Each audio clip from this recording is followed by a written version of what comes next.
এখনো বেরোসনি? কটা বাজে বলতো? কত লেট হয়ে গেছে, কখন থেকে তুই ফোন করছিস? হ্যাঁ রে, আজকের দিনেও ফোন?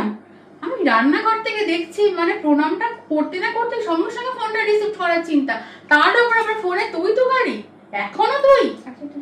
এরপর থেকে আজকে বিয়ে হয়ে গেল, বিয়ের পর থেকে যেন আমি কখনো বরকে তুই বলতে না শুনি, তুমি বলে কথা বলবে। না না না, আমি তো বারণ করছি, চুপ, তুমি বলে কথা বলবে, না হলে কিন্তু অমঙ্গল হবে। সব সময় অমঙ্গল, কি বলবো আর। এখনকার দিনে কে মানে এটা?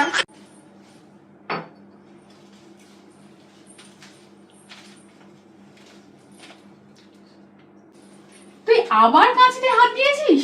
তুই জানিস না যে বিয়ের দিনে হাত কেটে যাওয়াটা অমঙ্গল? খতম। আবার অমঙ্গল, সারাক্ষণ অমঙ্গল আর অমঙ্গল, কে মানে এখনকার দিনে?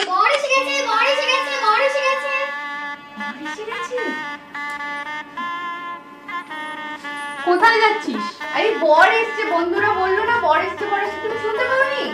বর দেখতে যাচ্ছিস? জানিস না শুভদৃষ্টির আগে বরের মুখ দর্শন করা মানে সেটা অমঙ্গল হয়? একদম মুখ দেখবি না বরের শুভদৃষ্টির আগে, যা ঘরে যা। আবার অমঙ্গল, অমঙ্গল, অমঙ্গল আর অমঙ্গল, জীবনটাই অমঙ্গল হয়ে গেল করে করে। ভাল লাগে না ছাই আমার।